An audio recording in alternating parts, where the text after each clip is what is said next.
Salut à toutes et à tous, vous regardez la nouvelle édition d'Intérêt Public, l'émission d'actualité de votre web TV Le Média.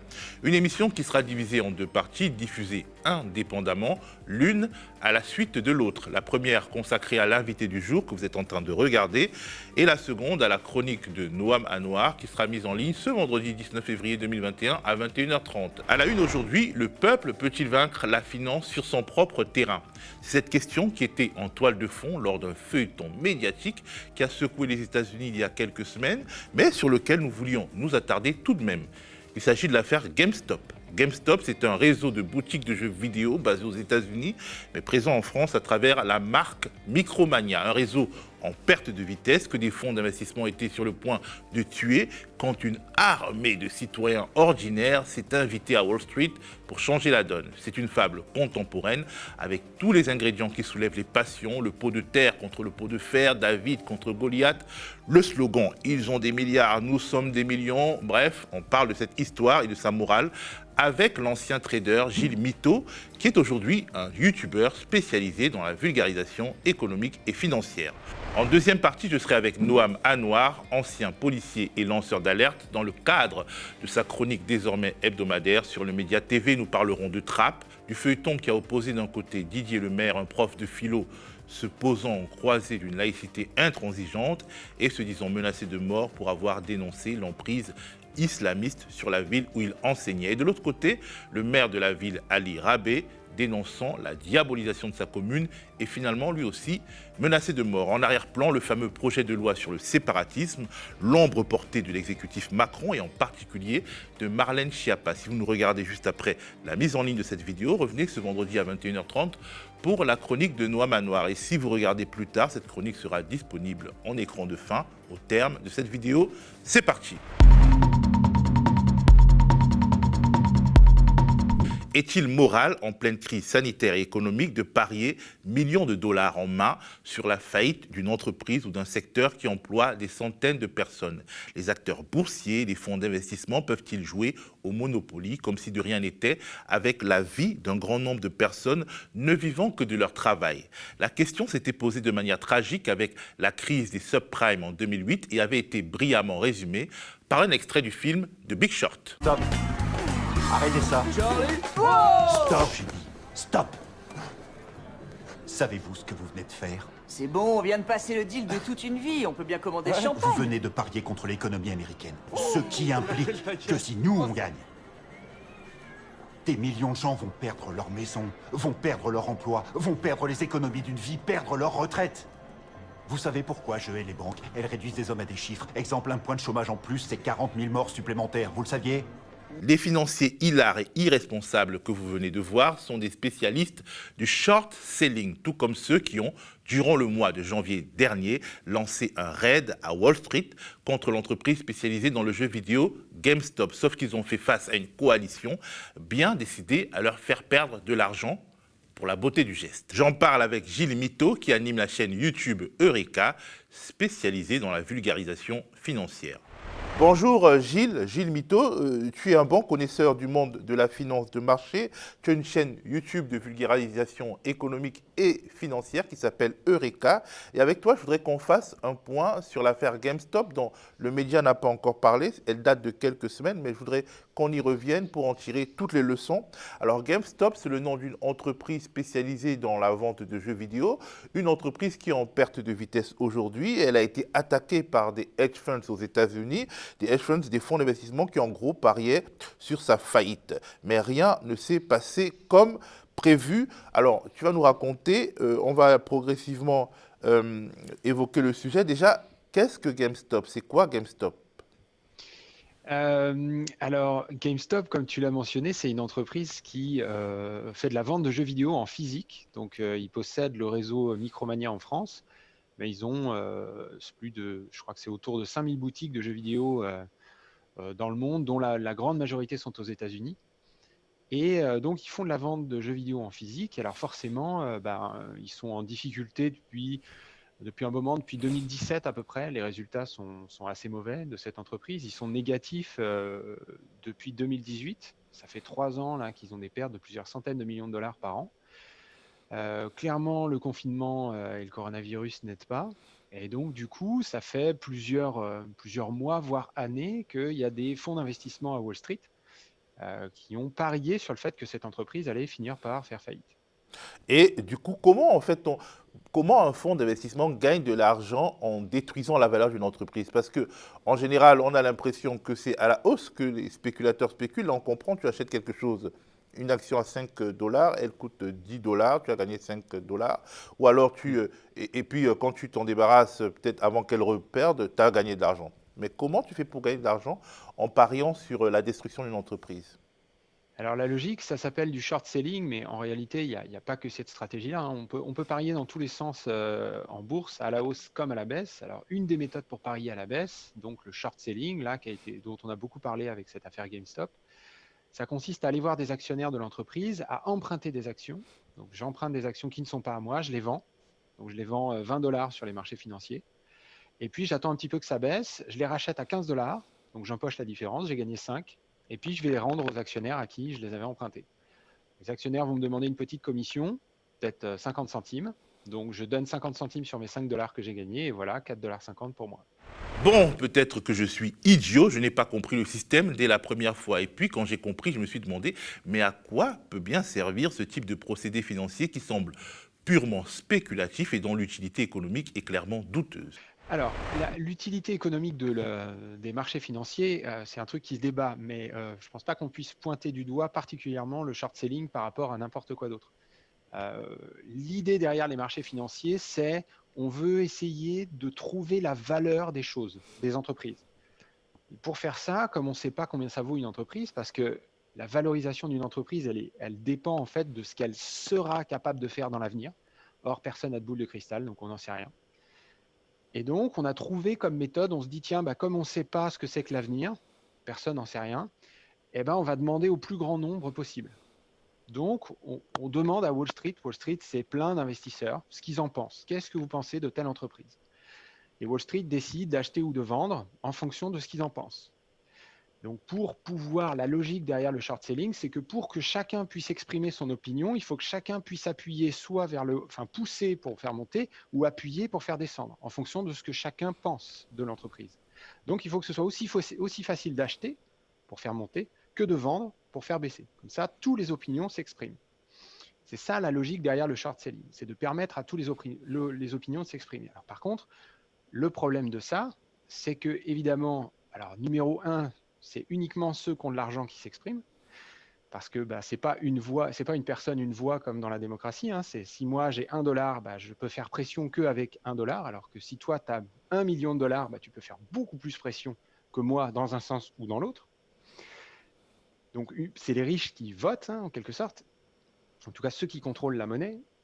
Et puis le deuxième problème, c'est que normalement on demande l'opinion des gens, mais ils sont supposés donner leur opinion personnelle. Or, la bourse ne marche pas comme ça. Donc ça, c'est l'idée du concours de beauté de Keynes, c'est-à-dire qu'on organise un concours de beauté pour élire Miss France, par exemple. On demande aux participants de la salle de voter pour la Miss qu'ils préfèrent, sauf qu'on leur dit que si jamais ils votent pour la bonne Miss France, celle qui sera effectivement élue Miss France, alors ils vont gagner de l'argent. Et donc, du coup, les gens, plutôt que de donner leur opinion, ils essayent de regarder ce que les autres vont voter. Parce qu'il faut voter comme la majorité. D'accord ? Si son vote correspond à la Miss France, on gagne de l'argent. Donc, on ne donne plus son opinion objective. On cherche à deviner ce que les autres vont faire. Et ça, c'est le problème de l'autoréférencement de la bourse qui peut du coup faire partir les cours dans un sens, dans l'autre, n'importe comment, sans que vraiment les financiers ne votent réellement pour ce qu'ils pensent des entreprises. Et dans le mécanisme que tu nous présentes, en réalité, les financiers essayent de produire un effet. C'est-à-dire, ils ne donnent pas juste leur opinion, ils essayent de gagner de l'argent en manipulant quelque part, en jouant sur les cours à la hausse ou à la baisse, en étant des deux côtés, en donnant deux opinions en réalité. Alors, c'est un peu tout le truc, c'est-à-dire finalement, la stratégie gagnante, c'est la stratégie qui me permet à moi, investisseur, de découvrir ce que tous les autres vont voter, comment tous les autres vont voter. Et il faut que je trouve ça, il faut que je découvre ça. Alors, une méthode pour faire ça, ça peut être de me dire, moi je pense que tous les autres investisseurs vont essayer de regarder la réalité de cette entreprise GameStop, les résultats financiers, les bénéfices, etc., et de prendre une décision par rapport à ça. Ou alors, je peux essayer de jouer sur la manipulation, c'est-à-dire je peux essayer de me dire, en fait, personne ne va regarder les résultats financiers de GameStop, tout le monde va écouter soit Elon Musk, soit je ne sais pas quelle figure d'Internet qui va prendre la parole. Et en fait, je pense que c'est comme ça que les gens vont se décider à acheter ou à vendre. Et donc, moi aussi, je vais suivre ce type de comportement. Donc, parfois, les marchés financiers se comportent d'une manière qui semble être correcte. C'est-à-dire tous les joueurs regardent effectivement les états financiers des entreprises et essayent de prédire ce qui va se passer à partir de ça, ce qui est ce qu'on leur demande normalement. Mais parfois, ils se regardent tous les uns les autres pour essayer de deviner qui va faire quoi, qui va partir dans quel sens, sans qu'il n'y ait plus aucune corrélation avec les résultats financiers de l'entreprise ou la réalité. On cherche simplement à deviner où est-ce que la masse va aller. Est-ce que la masse va acheter ou la masse va vendre? Et si on est avec la masse, alors on va gagner. Et donc, alors, cette fois-ci, donc, ces hedge funds parient à la baisse, ce qui semble dans une sorte de rationalité économique parce que l'entreprise ne va pas très bien. Et un autre problème de la bourse, c'est aussi ça, c'est que c'est autoréalisateur. C'est-à-dire que l'entreprise pour survivre, l'entreprise GameStop pour survivre, elle aurait besoin, déjà elle a besoin d'un projet, probablement pour transformer son business model, etc. Parce qu'effectivement, ça marche de moins en moins bien la vente de jeux vidéo en physique. Mais donc pour faire ça, elle a besoin de temps. Il faut transformer l'entreprise, elle a besoin de temps, elle a besoin d'argent. Donc pour faire ça, elle a besoin de financement. Et donc elle n'a pas besoin de voir son cours de bourse baisser. Donc les hedge funds, en pariant à la baisse sur l'entreprise, provoquent aussi la faillite de GameStop. Donc effectivement, ils partent de données qui sont des données réelles. L'entreprise est en perte de vitesse. Mais en appuyant sur le cours de bourse et en pariant à la baisse, si ça déclenche effectivement cette baisse du cours, alors ça peut précipiter la faillite de l'entreprise. Alors que si on essayait de la soutenir un peu, peut-être qu'elle irait encore mal pendant quelques mois, puis hop, elle repartirait dans le bon sens. Alors, Donc, finalement, contre ces boursicoteurs, il y a la plèbe, les petits. Enfin, contre ces hedge funds, il y a la plèbe, les petits boursicoteurs, si on peut dire la masse, qui décide de sauver GameStop. Comment ça se passe? Alors, ici encore, il faut faire attention. Je ne pense pas que il se peut que la volonté des boursicoteurs, enfin disons des particuliers, ait été de sauver l'entreprise. C'est difficile de dire exactement. Ce qui s'est passé, c'est que l'entreprise est en perte de vitesse depuis longtemps. Il se trouve que des hedge funds qui parient à la baisse, il y en a depuis longtemps. Voilà, donc rien de nouveau sous le soleil jusque-là. Début janvier 2021, alors il s'est passé plusieurs choses qui font que l'entreprise est un peu montée comme ça à la surface des nouvelles économiques, disons, des nouvelles financières. Il y a eu des gens qui sont intervenus, qui sont plus ou moins célèbres, qui sont intervenus sur cette action qui fait qu'on regardait un peu ce qui se passait. Et en janvier 2021, il y a un hedge fund qui s'appelle Citron Capital, qui est très connu pour faire des paris à la baisse, qui a annoncé publiquement qu'il décidait de parier à la baisse sur l'entreprise GameStop. Il semblerait que ça a été un élément déclencheur. Il y a un forum sur Reddit de particuliers qui s'est dit mais en fait, regardez, en sortant certains rapports financiers, ils ont vu qu'effectivement, il y avait beaucoup de hedge funds qui avaient l'air de parier à la baisse sur cette entreprise. Il n'y avait pas que Citron, il y en avait d'autres. Et du coup, ils se sont dit, est-ce qu'on ne pourrait pas, si tous ensemble, à nous, millions de particuliers, on achetait l'action GameStop, est-ce qu'on ne pourrait pas faire monter le cours plutôt que de le faire baisser et du coup faire perdre des millions, voire des milliards, à tous ces hedge funds qui parient à la baisse? C'est ce qu'ils ont fait. Le cours est effectivement monté et effectivement, ils ont fait perdre des millions, voire des milliards à certains hedge funds. C'est à ce moment-là que le feuilleton GameStop se met à passionner le monde entier. Il faut dire qu'on a l'impression que Wall Street rencontre Hollywood et la Silicon Valley. On tient une histoire où les efforts combinés d'une masse déterminée fait mordre la poussière à des méchants mal intentionnés. Une masse qui s'organise sur un réseau social, Reddit, et qui se sert pour spéculer, et dans le cas d'espèce pour contre-spéculer, d'une application dont le nom sonne comme un leitmotiv. Robin Hood, Robin des Bois, celui qui prend aux riches pour donner aux pauvres. Mais on se rend très vite compte qu'il y a un hic. L'action, elle est passée de $20 à $300. Alors effectivement, ça fait une grosse perte. Quand c'est facile. On parie à 20 et on ne peut gagner que $20, puisque au mieux, pour un hedge fund, l'action vaut 0 et donc ils ont gagné la différence entre 20 et 0. Mais là, ils ont perdu la différence entre 20 et ça s'est monté à un moment donné, c'était à 400. Donc ils ont perdu énormément. Mais d'un autre côté, ils ont aussi arrêté, on a des signes qui montrent que beaucoup de hedge funds ont arrêté très très vite leur pari. C'est-à-dire que dès que c'est passé de 20 à 40, déjà, ils avaient coupé les paris, parce que c'était déjà des pertes beaucoup trop importantes pour eux. Donc, à 40 déjà, on pense qu'il y avait déjà beaucoup de hedge funds qui n'étaient plus là. Ils n'avaient plus du tout parié, ça y est, ils étaient sortis. Et le problème de ça, c'est que qui perd quand l'action monte à... Qui est-ce qui perd quand l'action monte à 300, 350, 400 $, sachant qu'aujourd'hui, elle est redescendue à 50? Bah, c'est tous les particuliers qui ont acheté au-dessus de 50. Donc, tous ces particuliers-là, ils ont acheté énormément d'actions. Et puis, c'est resté très élevé pendant quelques jours. Et puis maintenant, c'est redescendu à 50 $. Et puis donc, on se retrouve avec plein de particuliers qui ont acheté au-dessus de 50. Puis maintenant, leur action, elle vaut moins. Donc, si jamais ils veulent les vendre, ils perdent de l'argent. Non seulement un grand nombre de particuliers finissent un peu comme les dindons de la farce après s'être fait un petit plaisir, mais le système n'est pas ébranlé. Wall Street s'est joué à qui perd gagne. Ça a fait perdre momentanément des sous à des hedge funds, certains hedge funds. Mais il faut voir que Wall Street, c'est un monde qui est très très vaste. Des hedge funds, il y en a plein avec des stratégies diverses et variées. Et notamment, il y a des hedge funds qui profitent des variations de cours. C'est-à-dire qu'on peut parier en bourse, non pas sur la hausse ou sur la baisse, mais sur l'augmentation des variations de cours. Et ça, clairement, les hedge funds qui se sont positionnés sur des augmentations de la volatilité, on appelle ça, sur l'action GameStop, eux, ils ont gagné des fortunes. La trajectoire de Robinhood, l'application qui a permis à de nombreux particuliers de troller Wall Street, est intéressante et permet de prendre la mesure de l'ambiguïté de ce moment.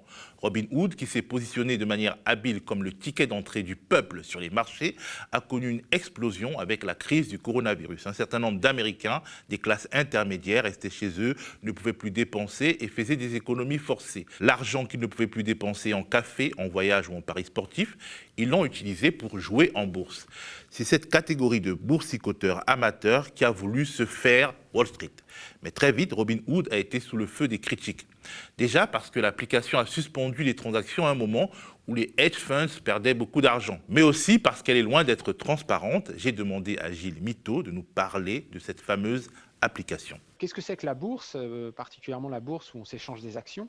En fait, c'est rien de plus qu'un site internet. C'est un site internet où on peut soit répondre, soit déposer des petites annonces d'achat ou de vente de produits financiers, notamment d'actions. Donc ça fonctionne exactement comme un eBay ou comme un particulier à particulier ou ce genre de choses. Les investisseurs déposent des petites annonces, vendeurs de X milliers d'actions GameStop à tel prix, d'autres à un prix plus élevé, d'autres à un prix en dessous. Et puis, il y en a qui disent qu'ils sont acheteurs à un prix élevé, à un prix en dessous. Et puis, on peut venir faire ses courses là-dedans, décider d'acheter ou décider de vendre comme on veut. Donc, c'est vraiment ça, la bourse. Donc, pour avoir accès à ce site internet, il faut payer des frais de connexion. Et ça, tout le monde n'y a pas accès. Puis, il faut en plus un terminal informatique particulier, etc. Donc, ceux qui sont connectés à la bourse comme ça, c'est ce qu'on appelle des salles des marchés. Les salles des marchés, elles sont dans les banques, chez les banques, mais elles sont aussi dans des grandes entreprises financières qui ne sont pas des banques, qui ont des salles des marchés, avec des traders derrière qui sont des exécutants, qui savent se servir du site internet qu'est la bourse pour acheter ou pour vendre au prix au meilleur prix, quoi. Bon, donc il faut passer par les salles des marchés pour avoir accès au site internet. Et Robinhood propose une application qui va connecter les salles des marchés de certaines entreprises spécialisées et les particuliers. Voilà. Donc Robinhood, c'est l'appli qui est au milieu entre les salles des marchés, point d'entrée du site internet qui est la bourse, et les particuliers. Voilà. Et normalement, pour pouvoir faire ça, Robinhood fait payer des frais, des commissions aux particuliers. Donc forcément, la salle des marchés, elle, en fait, elle va acheter des actions à 9,90 $, et puis derrière, elle va les vendre aux clients de Robinhood 9,95 $. Comme ça, elle se fait 5 centimes de commission au passage. Mais Robinhood, qui est l'application au milieu, elle est obligée de prendre 5 centimes de plus aux particuliers. Donc, elle fait payer des frais aux particuliers. Ça, c'est le fonctionnement normal d'un broker, normalement. Or, là, Robinhood, un de son mode de fonctionnement qui la rend particulièrement attractif, c'est que les particuliers ne payent pas de commission. En tout cas, ils ont l'impression de ne pas payer de commission. Effectivement, ça leur coûte zéro. La réalité, c'est que à l'autre bout de la chaîne, les salles des marchés ont développé des stratégies qu'on appelle de trading haute fréquence, qui permettent de prendre une commission aux particuliers sans leur dire qu'ils la prennent. Alors c'est un petit peu technique, c'est difficile d'expliquer, ça se base sur des algorithmes, ça se base sur des statistiques, mais en gros, la commission est toujours là, on n'a pas l'impression de la payer, mais on la paye, et en fait, les salles des marchés sont prêtes à payer le broker, c'est-à-dire Robinhood, pour qu'il lui envoie les ordres. C'est-à-dire que Robinhood se retrouve à avoir plusieurs salles des marchés à disposition. Il y a celle de Citadel, mais il y a celle peut-être de BNP, il y a celle de Goldman Sachs, il y a celle de JP Morgan, il y a celle de qui veut. Et en fait, ce sont les salles des marchés qui sont tellement contentes de voir du volume arriver chez eux, parce qu'avec leur système de trading haute fréquence et de statistiques, ils arrivent à récupérer des commissions sans le dire à personne et sans dire combien c'est, qu'ils sont prêts à payer le broker pour qu'il lui envoie les ordres. Et donc, Robinhood, quelque part, se positionne comme, Robinhood, ça veut dire Robin des Bois, donc comme l'application sympa qui va permettre au peuple de boursicoter sans lui prendre trop de sous. Et donc, c'est en cohérence totale avec cette affaire GameStop, puisque c'est le peuple qui sauve l'entreprise menacée par les méchants hedge funds. C'est le narratif. C'est le narratif, voilà. Mais en vrai, le Robinhood n'est pas Robinhood parce que évidemment qu'il y a des commissions qui sont prélevées aux particuliers. À la limite, c'est moins transparent que d'habitude parce qu'au moins d'habitude, on sait combien on nous prend pour une transaction, mais là, on ne sait pas. Hein, c'est complètement opaque. On n'a aucune idée de combien se prend la salle des marchés derrière et combien Robinhood est payé. Puis, on a l'impression qu'on va sauver GameStop, mais en fait, on ne la sauve pas. Voilà. Et puis, on a l'impression qu'on arrive à faire tomber certains hedge funds, ce qui est vrai. Hein. Il y a Citron Capital, voilà, ils ont perdu des sous. Ils ne disent pas combien, mais ils ont perdu. Il y a un autre hedge fund qui s'appelle Melvin, dont on a beaucoup parlé, qui a perdu énormément. Donc, très bien. Mais il y a plein d'autres hedge funds qui, eux, en profitent. Et un truc intéressant, c'est que la salle des marchés, une des salles des marchés qui récupère les ordres de Robinhood, c'est une salle des marchés qui appartient à une entreprise qui s'appelle Citadel. Donc eux, on est sûr qu'ils ont gagné des sous en récupérant les ordres parce qu'ils ont du trading haute fréquence, parce qu'ils ont des tas de stratégies là-dedans, pas de souci. Mais d'un autre côté, Citadel, cette même entreprise, possède le hedge fund Melvin qui avait parié à la baisse sur GameStop. Donc d'un côté, Citadel gagne parce qu'il y a tout le monde qui passe par sa salle des marchés pour acheter GameStop, tous les particuliers. Et d'un autre côté, il perd parce qu'il possède un hedge fund, Melvin, qui a parié à la baisse. Alors est-ce que Citadel a gagné ou perdu de l'argent là-dedans ? On ne sait pas. Tout ce qu'on voit, nous, pour l'instant, c'est la partie perte, la partie Melvin, le fonds qui avait parié à la baisse. Mais il y avait aussi la stratégie profiter des volumes. Et ça, comme il y a eu plein de volumes, ils en ont profité. On ne sait pas s'ils ont gagné ou perdu. Et au final, l'application GameStop n'est pas sortie des ronces. Il avait peut-être pour objectif de sauver quelque part l'entreprise des hedge funds. Clairement, il n'a pas réussi à faire ça. C'est pas comme ça qu'on sauve une entreprise. Pour sauver une entreprise, surtout une entreprise comme GameStop qui perd de l'argent, il faut proposer un projet pour la transformer et il faut donner des sous, enfin financer l'entreprise pour qu'elle puisse réaliser ce projet. Le raid sur GameStop, il a fait ni l'un ni l'autre. Hein. Le fait de faire monter l'action comme ça n'a absolument aucune espèce d'impact sur l'entreprise en elle-même, parce qu'il faut bien savoir que ce qui s'est échangé, ce sont des actions de financier à financier. L'entreprise n'a pas vendu d'actions et obtenu des sous en échange dans toute cette histoire. Alors, quelle est la leçon de cette histoire ? La leçon de cette histoire, est-ce que c'est qu'on ne peut pas, sur le terrain des hedge funds, des financiers, de ce pouvoir financier, on ne peut pas l'attaquer sur son propre terrain et gagner ? C'est un peu ça, moi, la manière dont je vois les choses, c'est de dire que, en fait, Wall Street, c'est une institution, enfin, c'est un mécanisme, en fait, c'est des règles. On peut pas, à partir du moment où on joue à Wall Street, on devient Wall Street. Donc, on ne peut pas le faire perdre en le devenant lui. Ça n'a pas de sens. Si on n'est pas d'accord avec la manière dont Wall Street fixe les prix des entreprises, il faut essayer de réfléchir à le réguler. Il faut essayer de réfléchir à limiter la quantité d'échanges. Il faut peut-être réfléchir à limiter aussi certains produits financiers dont on pense qu'ils sont mauvais. Il faut peut-être réfléchir à cet auto-référencement perpétuel, c'est-à-dire qu'on est supposé demander leur avis objectif aux financiers, alors qu'en fait, eux, souvent, et on ne sait pas trop à quel point, ils ne donnent pas leur avis. Ils essayent simplement d'estimer l'avis des autres et de se ranger à cet avis-là. Ça, c'est clairement pervers. Donc, il faudrait essayer probablement de résoudre ces problèmes-là, mais on ne va pas les résoudre en participant au jeu avec les règles telles qu'elles sont établies aujourd'hui. Une chose est sûre, même si le système n'a pas été ébranlé, il a paniqué. Une perte trop forte des fonds d'investissement exposés dans le dossier GameStop aurait pu entraîner un effet domino dans une période très délicate. La SEC, équivalent de notre autorité des marchés financiers, a ouvert une enquête pour savoir s'il n'y avait pas eu une manipulation du cours via les réseaux sociaux. Et en ce moment, le Congrès américain auditionne les protagonistes de ce feuilleton assez spécial. Un feuilleton qui a mis en lumière très clairement la folie du capitalisme financier. C'est la fin de cette première partie de notre émission d'actualité. Si vous la regardez juste après sa sortie, revenez à 21h30 pour la deuxième partie. Une deuxième partie qui sera tout de suite disponible en écran de fin à la suite de cette vidéo. Si vous avez aimé, abonnez-vous à notre page si ce n'est pas déjà le cas. Mettez des petits pouces bleus, partagez dans vos réseaux. Vous pouvez retrouver nos contenus en podcast sur les plateformes de streaming. Et si vous le pouvez, bien entendu, devenez sociaux ou donateurs du média. À plus.